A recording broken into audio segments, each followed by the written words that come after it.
নমস্কার বন্ধুরা, আগামীকাল শনিবার আর এই শনিবার রাতেই কিন্তু ফলহারিণী কালী মায়ের পুজো রয়েছে। জ্যৈষ্ঠ অমাবস্যা তিথিতে এই পুজো করা হয়। দশম মহাবিদ্যার প্রথম শক্তি তিনি। 4 হাত, 1 হাতে খড়গ, গলায় নরমুণ্ড, রক্তচক্ষু, মা কালীর পরিচিত রূপ এটাই। কখনো তিনি কৌশিকী, তিনিই আবার দীপান্বিতা, তিনিই মা চণ্ডী। প্রতিটি অমাবস্যায় মা কালী ভিন্ন ভিন্ন রূপে পূজিত হন। জ্যৈষ্ঠের অমাবস্যায় কালীমা পূজিত হন ফলহারিণী নামে। হিন্দু মতে বিশ্বাস করা হয় ফলহারিণী কালী পুজো করলে অশুভ শক্তির বিনাশ ঘটে এবং শুভ ফল লাভ করা যায়। তাই চলুন বন্ধুরা, আজকের ভিডিওতে আমরা জেনে নেব এই ফলহারিণী কালী পুজোর সবচেয়ে শুভ সময় কি রয়েছে। আপনারা বাড়িতে কিভাবে পুজো করবেন, কি উপকরণ লাগবে, ফলহারিণী কালী মায়ের পুজো করতে কোন মন্ত্র উচ্চারণ করতে হবে, সেই মন্ত্র, লিখিত মন্ত্র থাকবে আজকের ভিডিওতে। এর সাথে আমরা জেনে নেব অমাবস্যা তিথি কখন শুরু হচ্ছে, কখন শেষ হচ্ছে, ব্রত উপবাস এবং নিশি পালন কবে রয়েছে। এই দিন গঙ্গা স্নানের শুভ সময় কি রয়েছে, কোন কোন মরশুমি ফলগুলি দিলে মা সবচেয়ে বেশি তুষ্ট হন। এছাড়াও জেনে নেব জ্যৈষ্ঠ মাসের অমাবস্যা পালনের নিয়ম কি রয়েছে, অর্থাৎ এই অমাবস্যা যারা পালন করছেন কি খাবেন, কি কি নিষেধ রয়েছে, সমস্তটাই রয়েছে আজকের ভিডিওতে। তো চলুন বন্ধুরা, আর দেরি না করে ভিডিওটি শুরু করা যাক। যদি আমার চ্যানেলে নতুন হয়ে থাকেন অবশ্যই চ্যানেলটি সাবস্ক্রাইব করে এবং ভিডিওতে একটি লাইক করে শেষ পর্যন্ত সাথে থাকবেন। আশা করি ভিডিওটি আপনাদের জন্য খুবই হেল্পফুল হবে। ভিডিওটির মূল পর্বে যাওয়ার আগে মা কালীর যারা ভক্ত রয়েছেন অবশ্যই কমেন্ট বক্সে লিখুন জয় মা কালী। ফলহারিণী অমাবস্যায় বা জ্যৈষ্ঠ অমাবস্যা তিথিতে দেবীকে বিভিন্ন মৌসুমি ফল দিয়ে পুজো দিতে হয়। আম, জাম, কলা, লিচু, কাঁঠাল, তরমুজ, তালশাঁস ইত্যাদি ফল তো রয়েছেই। তার সাথে আম, জাম, কলা, লিচু সহ বিভিন্ন ফলের মালা তৈরি করেও দেবীকে পরানোর রেওয়াজ রয়েছে। ভক্তদের বিশ্বাস, কেউ যদি ফলহারিণী পুজোর দিনে এমনটা করে থাকেন, মানে মা কালীকে এই ফলের মালা অর্পণ করেন, তাহলে তার জীবন সুখ সমৃদ্ধিতে ভরে ওঠে। তারাপীঠ সহ একাধিক মাতৃপীঠে এই দিন মায়ের মূর্তি ফুলের বদলে ফল দিয়ে সাজানো হয়। জ্যোতিষ মতে ফলহারিণী পুজোর দিন বিশেষ একটি নিয়ম মানলে ব্যক্তিগত সিদ্ধি পূরণ হতে পারে।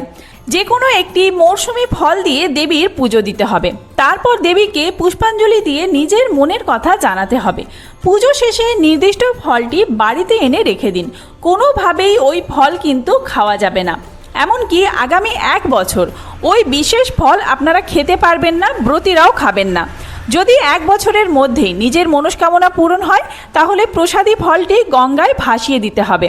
তারপর মায়ের পুজো দিয়ে স্বাভাবিকভাবেই ওই ফল খাওয়া যাবে। খুব বেশি দেরি না করে প্রথমে জানিয়ে রাখি যে আপনারা কোন সময় পুজো করবেন। অমাবস্যা তিথি শুরু হচ্ছে 31শে বৈশাখ 15ই মে শুক্রবার শেষ রাত্রি 4:02 থেকে।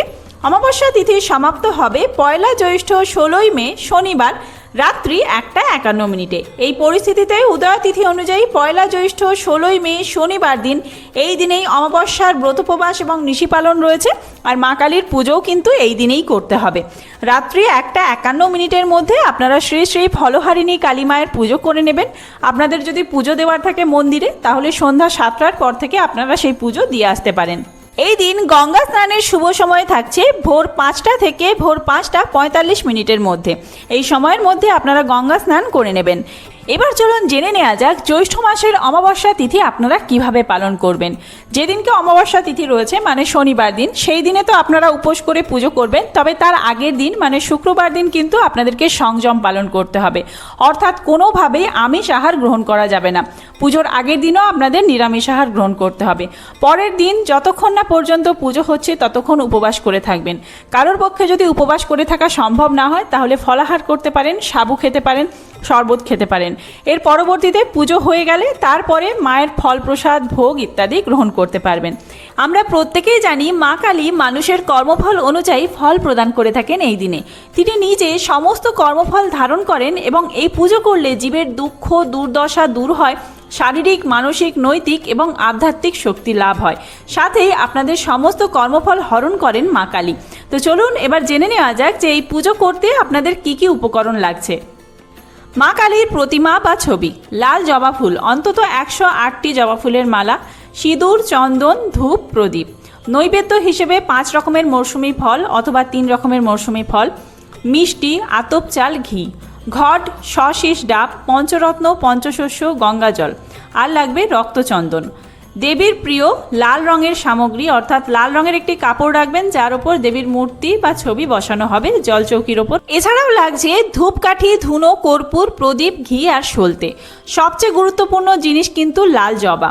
বেল ফুল রাখতে পারেন আর অপরাজিতা ফুলও রাখতে পারেন, গাঁদা রাখতে পারেন, রক্তকরবী ইত্যাদি ফুল কিন্তু মায়ের পছন্দের, তবে লাল জবা অবশ্যই রাখবেন। এবার চলুন পুজো শুরু করা যাক।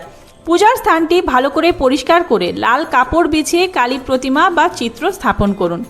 একটি ঘটে জল, সুগন্ধি, দূর্বা এবং আমের পল্লব স্থাপন করে প্রথমে আপনারা সশীষ ডাব বসিয়ে তার উপর ঘটাচ্ছাদন গামছা দেবেন এবং তারপরে গণেশ এবং নবগ্রহের পূজার মাধ্যমে আপনারা পূজা শুরু করবেন।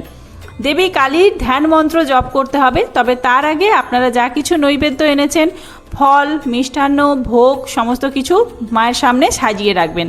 হাতে ফুল আর বেলপাতা নিয়ে চন্দন সহযোগে ওং ক্রিং কালিকাই নমঃ এই মূল মন্ত্রটি আপনারা 108 বার জপ করতে পারলে খুবই ভালো, তবে 3 বার জপ করে মায়ের পায়ে এবং ঘটে ফুল অর্পণ করবেন এবং এরপরে আপনাদেরকে প্রণাম মন্ত্র জপ করতে হবে। জয়ন্তী মঙ্গলা কালী ভদ্রকালী কপালিনী দুর্গা শিব শ্যামাধাত্রী সহা নমস্তুতে এই মন্ত্র পাঠ করে আপনারা দেবীকে আহ্বান জানাবেন এবং এর পরবর্তীতে আপনারা কিন্তু একটি ঘিয়ের প্রদীপ জ্বালিয়ে রাখবেন পুজো চলাকালীন এবং সারা রাতভর সেই ঘিয়ের প্রদীপটি জ্বলবে, অথবা সর্ষের তেলের প্রদীপ হলেও হবে। অশুভ শক্তি দূর করতে রাতে কালী মায়ের সামনে প্রদীপ বা ধূপ জ্বালিয়ে রাখা হয়। সবশেষে আপনারা ধূপ আর প্রদীপ দেখিয়ে আরতি করবেন এবং তারপরেই কিন্তু আপনাদের কর্পূরের প্রদীপ জ্বালিয়েও আরতি করতে হবে। ঝাঁঝ, কাঁসর, ঘণ্টা, শঙ্খ বাজাবেন। পুজো শেষে সমস্ত প্রসাদ নিজেদের মধ্যে ভাগ করে খেয়ে নেবেন। প্রত্যেকে কিন্তু এই অমাবস্যা তিথিতে মা কালীকে পুজো করুন। নিজে কিছু না পারলেও ফলগুলি সাজিয়ে দিয়ে ফুলের মালা অর্পণ করে ধূপ দ্বীপ দেখাবেন, তাতেও মা কালী কিন্তু তুষ্ট হবেন। বন্ধুরা, আজকের ভিডিওটি এই পর্যন্তই। খুব তাড়াতাড়ি নতুন কোনো ভিডিও নিয়ে আসছি, সেই সমস্ত ভিডিও দেখার জন্য অবশ্যই চ্যানেলটি সাবস্ক্রাইব করে সাথে থাকবেন। আর এই ভিডিওটি যদি হেল্পফুল হয়ে থাকে বন্ধুদের মধ্যে অনেক বেশি শেয়ার করবেন। ধন্যবাদ।